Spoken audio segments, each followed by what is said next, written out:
My wife had been in the ground for exactly 4 minutes when my son asked me for the house keys. I'm Thomas Brennan. I'm 67 years old. 3 days ago, I stood in the rain at Oak Hill Cemetery, watching them lower my wife of 42 years into the earth. Before the minister even finished his benediction, Kevin pulled me aside, his eyes flicking to his phone, and said, "Dad, I need the house keys. The realtor's coming tomorrow to appraise the property. You can stay at the motel for now." This was the boy I taught to ride a bike, to throw a baseball, to tie a necktie. Standing there in a suit that cost more than my truck, telling me to pack a bag and leave the house where his mother had died 5 days earlier. I didn't argue. I didn't cry. I reached into my coat, pulled out my keys, and held them out to him. He actually looked surprised. He'd been braced for a fight. Instead, I just handed him exactly what he wanted. "You're okay with this?" he asked. "What choice do I have, son?" I kept my voice tired, defeated. "You're right. Your mother would want us to be practical." He took the keys, already texting someone, probably Rachel, the real estate agent he'd been seeing for 6 months. The one who'd been asking about our property since their second date. "Thanks, Dad," he said. "We'll split everything 50-50, just like Mom would have wanted." I watched him walk back to the mourners. Then I looked at Margaret's casket one last time, the yellow roses already wilting in the rain. I'd known her since we were 22. We built everything together, the vineyard, the winery, the life Kevin thought he could sell like a used car. "I'm sorry, love," I whispered. "But I need you to be patient with me a little longer." I drove to a motel that smelled like lavender air freshener, sat on the edge of the bed, and dialed a number I hadn't called in almost 30 years. "Sullivan and Associates. This is Thomas Brennan. I need to speak with Diane Sullivan. Tell her it's about the Brennan Family Trust." Diane had handled our estate planning since 1996. When she came on the line, her sympathy was immediate, and so was her focus once I told her everything. The demand at the funeral, the keys, the realtor appointment. The 50-50 split Kevin assumed was coming. "Thomas," she said slowly, "do you remember what Margaret told you when you started the vineyard? Never put anything in your own name that someone else might try to take." "Every single time," I said. "Does Kevin know about the trust?" She tried to explain it once. He called it boring legal stuff and walked out. I heard papers shuffling. "I'm looking at the documents right now. The vineyard, the house, the land, the equipment, all of it is held in an irrevocable trust. You and Margaret were co-trustees. Now you're the sole trustee. Kevin doesn't own anything. He can't sell anything. If he tries, it's fraud." Something cold settled in my chest. The same feeling I'd had 5 days earlier when the highway patrol knocked on my door at 2 in the morning. "Diane, there's something else. The accident report says Margaret's brakes failed on Highway 29, but she drove that road every day for 20 years. She knew every curve. And we'd had the car serviced 2 weeks before. I have the receipt. 2 days before she died, she told me she thought someone had been in the garage, that her car door was open when she knew she'd locked it. I told myself she was just tired. She told me I was being paranoid." Diane went quiet. Then, "I'm going to make some calls. Don't confront him. Don't go back to the house. Give me 48 hours. I spent those 2 days watching rain fall over Napa Valley, thinking about the woman who built all of this from nothing while I worked at an accounting firm, buying land when it was cheap, planting vines, turning 3,000 cases a year into some of the most respected wine in the valley. Kevin had never wanted any part of it. Business school, a tech job in San Francisco, visits only when he needed money. "He's our only child," Margaret used to say, heartbroken. "Why doesn't he want what we built?" "Because he didn't build it," I told her. "And he doesn't respect what he didn't build." Sitting in that motel room, I wondered if she'd known exactly what he was capable of. On the second day, Diane called. "Sit down," she said. "First, the good news. I filed an emergency injunction blocking any sale. Kevin showed up this morning with Rachel and 2 men from an LA real estate firm. They were served on the spot." A pause. "Now the bad news. My investigator examined Margaret's car. The brake lines weren't worn. They were cut, scored with a blade so they'd rupture under pressure." The room spun. "There's more." The day before the accident, Kevin called a mechanic in Oakland, Tony Ritchie, convicted of insurance fraud in 2019, questioned twice before in staged accident cases. They talked for 17 minutes. 2 days before your wife died, Kevin paid him $5,000 in cash. I couldn't breathe. One more thing, Thomas. Rachel isn't just a realtor. She specializes in quick estate liquidations. Her commission on an $8 million property would be close to $500,000. Text messages between them go back 7 months. The earliest one reads, "Once she's gone, we're set for life." 7 months, while Margaret was cooking him dinner, while she was asking me why our son didn't call more. "We go to the police," Diane said. "The sheriff's opening a murder investigation. Kevin is going to fight this, Thomas. He'll say you never accepted Rachel. He'll say his mother was afraid of you. He's going to make it ugly. Let him try." 24 hours later, search warrants hit Kevin's apartment, his phone, his accounts. Tony Ritchie broke on the second day, facing accessory charges, and confessed everything. The cash, the instructions, the timing, right after Margaret's Tuesday meeting with the distributor, when she'd be alone on Highway 29 at dusk. Kevin and Rachel were arrested on a Thursday morning. Our neighbor called me the moment the sheriff's cars pulled up. Kevin made bail the next day, $50,000, posted by Rachel's parents, and went on the local news that evening. I watched from the motel as he sat across from a sympathetic reporter, his voice cracking on cue. "My father has never forgiven me for not wanting to work in the wine business. Now that my mother isn't here to mediate, he's finally showing his true colors." "And the cut break lines?" the reporter asked. "My mother's car was old, things wear out.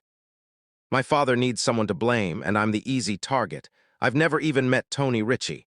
My lawyer believes the police pressured him into lying." I turned off the television. Diane called 30 seconds later. "This is going to get worse before it gets better. He has money for good lawyers. Rachel's family has connections." "Let them fight," I said. "Do we have enough? Phone records, bank records, Ritchie's confession, forensics on the break lines, financial motive. Yes. We have enough."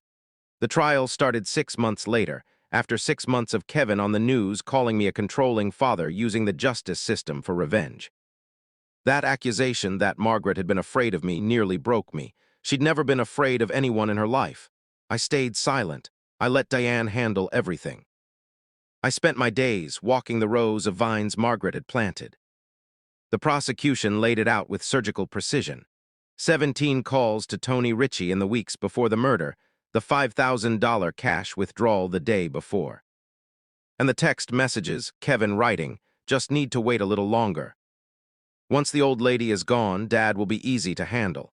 He'll probably drink himself to death within a year anyway." Rachel's reply, "I have buyers ready. We can flip the property in 90 days. Cabo by Christmas." The defense called it context-free, called Ritchie a liar protecting himself, called me a powerful man who'd manipulated the whole investigation. Kevin took the stand in an expensive suit, tears on command. "My father is a vindictive man who couldn't stand that I didn't want to be like him. Now he's taking the one thing I have left of my mother, her memory, and destroying it." The prosecutor, Lisa Huang, didn't wait a beat. "You testified you loved your mother. You haven't visited her grave once since the funeral. Where were you the 3 weeks before charges were filed?" "Grieving privately." "I have receipts showing you flew to Las Vegas 2 days after the funeral, $3,000 at the Bellagio. An Instagram caption reading, 'Sometimes you got to live life.' Is that your idea of private grieving?" The courtroom went dead silent. "Phone records show you called your mother 4 times in the 6 months before her death. 4 times. Is that your definition of close? You were too busy to call the woman who kept every birthday card you ever sent her, who told everyone she knew she wished you'd come home more." Objection. Relevance sustained. But the damage was already done. The jury deliberated 8 hours. When they returned, Kevin's face had gone pale. "We find the defendant, Kevin Michael Brennan, guilty of murder in the 1st degree. As the bailiff led him past our table, he looked at me for the first time in months. "I hope you're happy. You finally got what you wanted. I'm out of your life." I stood up, feeling every one of my 67 years. "I never wanted you out of my life, Kevin. I wanted you in it. But I wanted you to be a better man than this. Your mother wanted that too." He looked away. They took him out in handcuffs. He was sentenced 3 weeks later, 25 years to life. Rachel took a plea deal, testified against him, got 15 years, and lost her real estate license permanently. I should have felt relief. I felt empty. I couldn't face the vineyard right away. I stayed in a small apartment in town for 2 months, reading, walking, trying to figure out what came next. Finally, on what would have been our 43rd wedding anniversary, I drove back. The fog was still hanging low over the vines. The roses Margaret planted along the driveway. The bench under the oak tree where we used to sit in the evenings. Her office untouched, her reading glasses still on the desk, her calendar still showing appointments she'd never keep. In her drawer, I found a letter dated 2 weeks before she died. My dearest Thomas, if you're reading this, then I was right to worry. I found searches on Kevin's laptop last month, how to contest a will, breaking an irrevocable trust, property value Napa Valley. I think he's going to try to take the vineyard. I think he might try to hurt us to get it. If something happens to me, I need you to fight. Not for revenge, because this vineyard represents what we built together. Don't let greed win. And when it's over, I want you to turn this place into something that helps people. Young people who need someone to believe in them. Give them the chance Kevin threw away. I love you. I always have. I always will. Margaret, I sat at her desk and cried for the first time since the funeral. Not grief this time. Understanding. She had known, and she'd trusted me to do the right thing with what she left behind. The next morning, I called Deanne. I want to start a foundation for young people in agriculture, in viticulture. I want to turn this place into a teaching facility. Margaret would love that, she said. I know, she told me too. We called it the Margaret Brennan Center for Agricultural Education. Every year, 20 students, many of them foster youth, kids from hard backgrounds, come live and work the vineyard, learning soil chemistry, fermentation, business. The whole trade from the ground up. Every graduation, I read them Margaret's letter, the part about greed, the part about building something beautiful. Most of them cry. All of them understand what it means to be given a second chance. Kevin is eligible for parole in 2044. He'll be 61. He writes to me sometimes short letters about how sorry he is, how he wishes he'd made different choices. I don't write back, not yet. Maybe someday. What I learned from all of it is something Margaret spent our whole marriage trying to teach me. Patience isn't passive, it's active. It's choosing to wait for the right moment, trusting that truth comes to light on its own schedule. Greed is loud. It demands, it takes, it assumes it can have whatever it wants whenever it wants it. Justice is quiet, it watches, it gathers. It waits for the perfect moment, and when it finally speaks, it speaks with a voice that cannot be ignored. My son killed his mother for money he never understood and property he could never have owned. He underestimated a father he thought was just a boring old accountant.